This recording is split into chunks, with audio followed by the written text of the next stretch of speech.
Aba bakobwa ngiye kubwira nibo bakobwa ba mbere bafite imiterere myiza kurenza abandi mu mwaka wacu wa 2025 mu gihugu cyacu cy'u Rwanda. Twihuse cyane muntu utakanda subscribe ndacyagusaba kuyikanda kugira ngo tuzabicikwa na video tubagezaho umunsi ku wundi. Uyu munsi turahera ku mwanya wa 10 tuzamuka mpaka tugeze ku wa mbere. Gusa muntu tubanye bwa mbere yicano tukugezaho ibintu nk'ibi top 10 ndetse n'inkuru z'urukundo ndetse n'utundi tuntu twinshi tugiye turyoheye amaso kandi abantu benshi mushaka. Twihuse cyane uyu munsi tugiye kubereka abakobwa bakunzwe cyane bitewe n'imiterere yabo mu maso ndetse no ku mubiri yabo uburyo bagiye bateye. Twihute cyane tugiye guhera ku mwanya wa 10 tuzamuka ku wa mbere.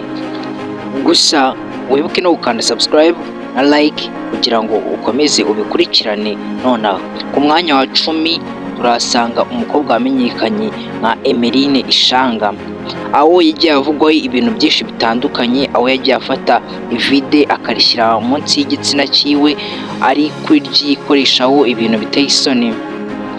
Baza kuvuga andi makuru agira ati uyu mukobwa ashaka gutwara The Ben Pamela, aho byagaragaye The Ben yari kumukurura ikariso. Twihute cyane ku mwanya wa 9 tuhasange umukobwa wamenyekanye nka Sasha Keti. Sasha Keti ni umukobwa mwiza wabaye umuhanzi muri 2012 ndetse wigeze gukora indirimbo yiwe na Bulldog, ari indirimbo nziza yagiye ikundwa n'abatari bakeya. Kuri uyu munsi nagacyubirwa muri leta z'u Rwanda, ubu ngubu asigaye abarirwa muri United States asigaye atuye. Twihute cyane ku mwanya wa 8 turasanga Marina Deborah. Marina Deborah ni umukobwa ukunzwe cyane ndetse n'umuhanzi ukunzwe n'abatari bakeya mu gihugu cyacu cy'u Rwanda kubera imiterere ye ndetse n'imiririmbire ye. Gusa mu miterere yiwe twavuga ku by'inyuma cyangwa iby'imbere gusa no mu maso yiwe bigaragaza ko ari mwiza bitewe n'uburyo ari mwiza n'imiririmbire yiwe myiza. Buri kimwe cyiwe abantu baragikunda, nibyo bituma abenshi bamwishyira ku mwanya wa 8 mu bakobwa bafite neza mu gihugu cyacu cy'u Rwanda. Twite cyane ku mwanya wa 7 turasanga umukobwa wamenyekanye nka Emeline Uwase Isheja, umugore mwiza cyane ukunzwe n'abatari bakeya ndetse akenshi abantu bakunda kumwitiranya na Emeline Ishanga bitewe n'uko abantu bajya gusa kandi bafite amazina wumva avugitse kimwe. Ikigaragara nuko aba bantu ari abantu babiri batandukanye, gusa ni umukobwa mwiza. Ku mwanya wa 6 turasanga Shadibu. Shadibu ni umugore ukunzwe cyane mu gihugu cyacu cy'u Rwanda bikubiye cyane bitewe n'uburyo abantu benshi baba bavuga imiterere yiwe ndetse aricyo kiganiro ndetse n'ubwiza bwiwe.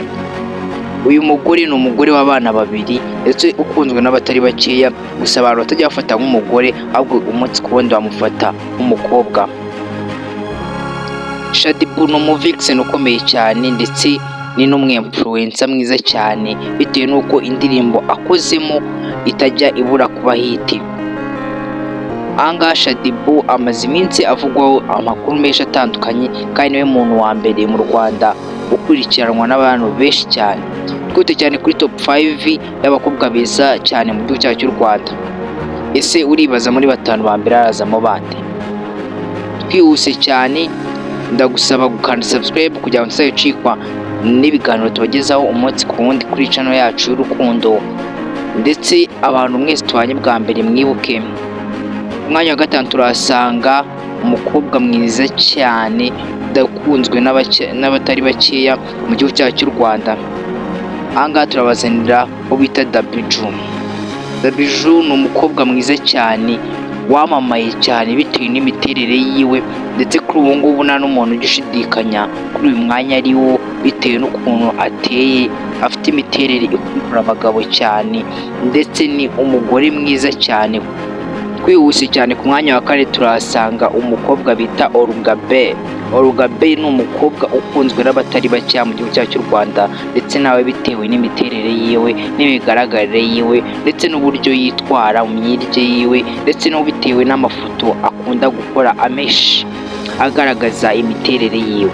Ni umukobwa ukunzwe n'abatari bakeya, ni umukobwa wagiye uvugwa mu bintu byinshi bitandukanye harimo ubumodo, harimo ndetse n'ibindi bintu bitandukanye nk'ibyo.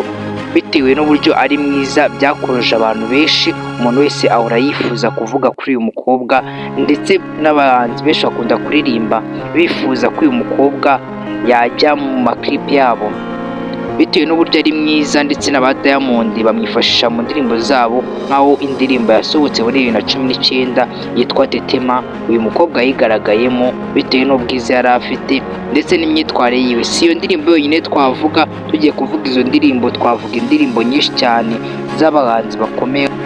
Ku mwanya wa gatatu urahasanga Pamela wa The Ben. Ni umukobwa mwiza cyane bidashidikanywaho n'abantu benshi cyane, bitewe n'ubwiza bwiwe n'imigaragarire yiwe byatumye abantu benshi bamwibazaho, kandi yagaragaye mu bintu byinshi bitandukanye, aho yabaye Miss w'u Rwanda bitewe n'ukuntu yari mwiza ndetse n'ubwenge bwiwe. Twose cyane ku mwanya wa kabiri turahasanga umukobwa ukunzwe n'abatari bakeya mu gihugu cyacu cy'u Rwanda, ndetse ubonye iyo foto ahise amwibwira, mwite Yolo the Queen. Yolo the Queen niwe mukobwa waje ku mwanya wa kabiri mu gihugu cyacu cy'u Rwanda, mu bakobwa bateye neza bafite imiterere ikurura abantu benshi, ndetse mwiza cyane no mu maso yiwe bigaragara. Yolo the Queen ni umukobwa mwiza cyane bidasubirwaho n'amaso ya buri umwe wese wamubonye, ndetse n'umubonye nanone.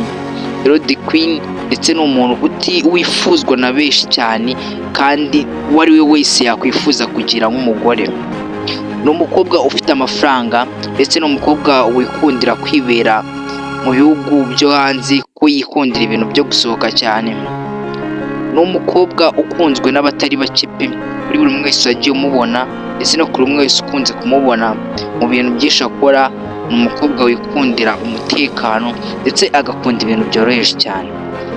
Urakeka ku mwanya wa mbere turahasanga nde? Umwanya wa mbere, ubu tugeze ku mwanya wa mbere. Ubundi twatangiye twatugejeje aha ngaha, twibutse gukanda subscribers kandi na like, ndetse no kudusigira igitekerezo, tube ibyo tuzatugufasha umunsi ku wundi. Dore aha ngaha tubibutse yuko Dori Shadibu aha ngaha ari mu bantu twabonye muri top 10 n'abandi bakobwa benshi beza cyane. Wowe urakeka umuntu uri buze ku mwanya wa mbere yakabaye nde? Umwanya wa mbere mwandike muri comment, mutubwire ubutara tuzamukubwire, tukuzaniye n'abandi, mutubwire n'izindi top 10 mwifuza tugiye tuzibagezaho. Byaba ari byiza cyane mutubwire izindi top 10 mwifuza, mutubwire no wa mbere muri comment. Ndabakunda cyane bakunzi banje, ndetse na buri mwese tubanye uyu munsi. Hasta la vista.